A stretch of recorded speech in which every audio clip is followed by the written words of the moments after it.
Sad news for the NBA community. Rest in peace to former NBA All-Star and two-time Defensive Player of the Year, Mark Eaton. After a bike crash, the 7'4" Eaton had an 11-year career all with the Utah Jazz, seen with Rudy Gobert in 2019 when they both shared a moment with their Defensive Player of the Year awards. Eaton, known as one of the best shot blockers in NBA history, a guy who was all defense and defense only, had one of the most unique journeys to the NBA. How's it going, guys? My name's Wilson. Today, we'll take a look at Mark Eaton's NBA career and the legacy he built. Born on January 24, 1957 in Inglewood, California, young Mark was more interested in playing water polo than basketball. After graduating high school, Eaton became a service technician and worked as an auto mechanic for 3 years repairing cars. Since he didn't receive any basketball offers at his age, many 7-footers would be either playing high-level D1 ball or already making the NBA. Mark, however, had no talent in basketball at first, was making $20,000 a year, and didn't see the point in giving that up to go to college, since that was a lot of money back then in the late 70s. After being discovered by a guy named Tom Luprin, a chemistry professor who was an assistant coach at Cypress College, since Mark was 2 feet taller than most of his customers, the assistant coach convinced the tall Eaton to enroll at the community college. So young Mark decided to give it a shot, would go on to average 14.3 points in 2 seasons and won a California state title. Although Eaton was drafted by the Phoenix Suns in the 79 draft with the 107th pick, 5th round, eligible since he was already 4 years out of high school, decided to transfer to UCLA, a college basketball powerhouse. Didn't see much action given his lack of production, spent most of his minutes sitting on the bench. Nobody expected Eaton to become an NBA player. In 2 seasons with UCLA, the 275-pound center averaged 1.8 points, 2.4 rebounds in 30 games, played 6.5 minutes. Because he sat on the bench for so long, didn't mean nobody noticed him. NBA great Wilt Chamberlain would occasionally work out in LA, was responsible for helping Eaton's basketball career pay forward, gave him great advice. Wilt grabbed me by the arm, took me out on the floor, positioned me right in front of the basket. He said, "You see this basket? Your job is to stop players from getting there. Your job is to make them miss their shot, get the rebound, throw it up to the guard, let them go down the other end and score it, and your job is to cruise up to half court and see what's going on." Discovering his talents, Mark took Wilt's advice to heart and focused on protecting the rim at will. He said, "I've been watching you the past few days, and I see the skill you have at defense. This is what you need to concentrate on. This is what you need to focus on."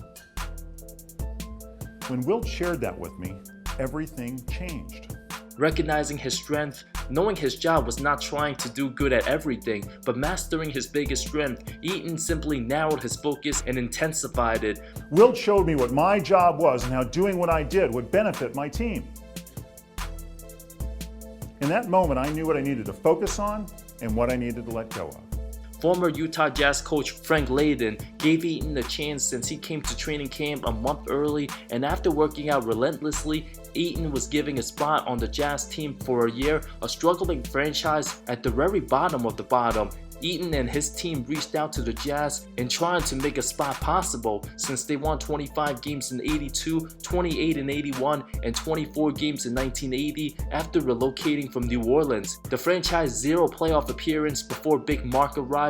By focusing on protecting the rim as his primary job and not trying to do too much in other aspects of the game, the 25-year-old rookie went on to average 4.3 points, 5.7 rebounds, 3.4 block shots as a rookie, started 32 games, played 81, finished the season with 275 block shots, a franchise best behind Tree Wallens and Bill Walton. The last time any player in the NBA had more than 275 blocks in a season, Marcus Camby in 2008 with 285. No other player had more in the year since. Although Utah won just 30 games, his second season, the 26-year-old played all 82 games, blocked 351 shots, led the league averaging 4.3 rejections. helped the franchise make its first ever playoff appearance. The one shot he failed to block was Kareem Jabbar's skyhook, which made him the all-time leading scorer.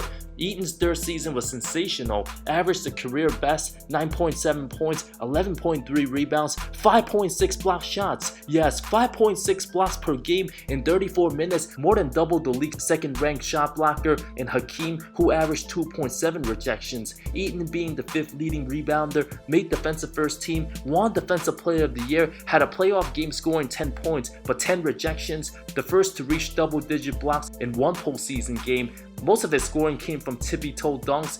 86 was Malone's rookie season and Stockton's second year, Eaton being 5 years older than Stockton and 6 older than the mailman. If they were all around the same age, Utah would have had more success and a better shot at winning a title. After making back-to-back defensive first teams, Big Mark continued to anchor the paint in the 87 season, his third blocks title at 4.1 a game, and another in 88. Since winning his first blocks title, the only bigs to win it over him since he was in the league, 7'7" Manute Bol, Hakeem Olajuwon, both having multiple blocks titles, and David Robinson in 92. Eaton was recognized for his defensive excellence in the 89 season, being selected as an All-Star, averaged 3.8 blocks over 10 boards. To put his success in perspective, the 80s had some of the very best defensive players the game has ever seen. Eaton won Defensive Player of the Year over the likes of two-timer Sidney Moncrief in 85, finished third in 87 behind Michael Cooper and Alvin Robertson, second behind Michael Jordan in 88. Yes, Big Mark was number 2 that year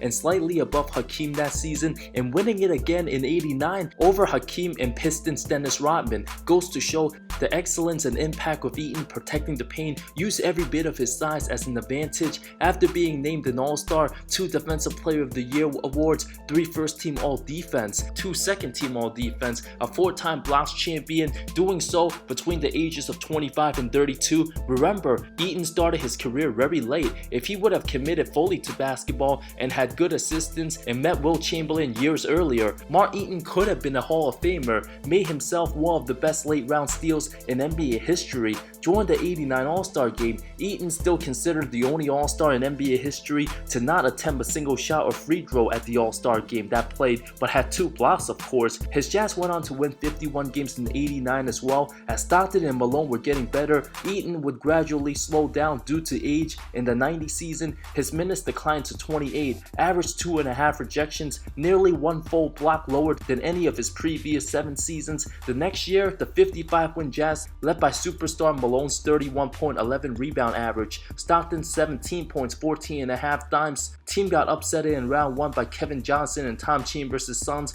By 92, Eaton was already 35 by the time. Utah was getting ready for the postseason, still started 81 games, became more limited. Most bigs would have retired at that age, still put up 2.5 rejections, but just 3.3 points. The best roster Big Mark's ever been part of, 55 wins. The mailman's 28-11, Stockton's 16 points, 14 dimes, 3 steals, Jeff Malone's 20 points. Role players Blue Edwards, Tyrone Corbin, and Daryl Bailey. Eaton averaged 2.6 blocks in the Clippers series. Also stellar in the 5-game semis win over the Sonics, made the conference finals for the first time in his career, put up 2 rejections, but Clyde Drexler and Terry Porter's Blazers too much for Utah to handle, falling in 6 games, a competitive series. Eaton then dealt with knee and back injuries, despite remaining an imposing defensive presence. Once his rebounding and shot blocking numbers declined, Big Mark finally played his final season in 92-93, 64 games, averaged just 17 minutes, 2.8 points, 1.2 blocks, after losing to the Supersonics in round 1. Elected to retire September 28th of 1994,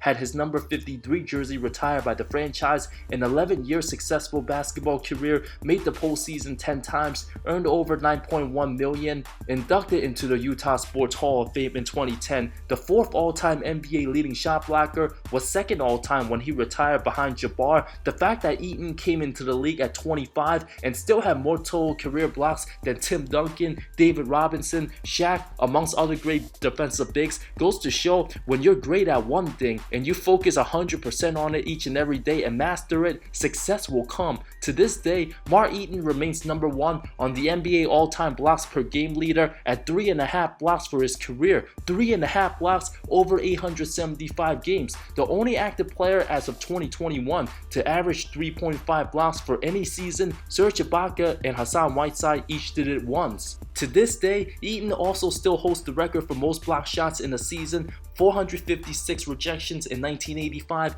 Considered an outlier amongst all NBA players, Eaton had no real comparisons coming into the league. For a 7'4" giant to not miss more than 3 games in each of his first 10 seasons in the league, also pretty remarkable. Able to dominate a game defensively without even moving much or jumping at all. A lot of superstars had trouble scoring in the paint when Big Mark was around. One of the most unlikely journeys to the NBA. Being on a winning team helped change the culture of the Jazz franchise. After retirement, Eaton only further established himself as a member of the Salt Lake community, an owner of multiple restaurants, became an author and motivational speaker, talked about his playing career and how he became successful at it, a mentor to Rudy Gobert, worked as a commentator for Jazz and University of Utah games, was president of the National Basketball Retired Players Association from 97 to 2007, founded the Mark Eaton Standing Tall for Youth organization, made an appearance in the 2013 dunk contest,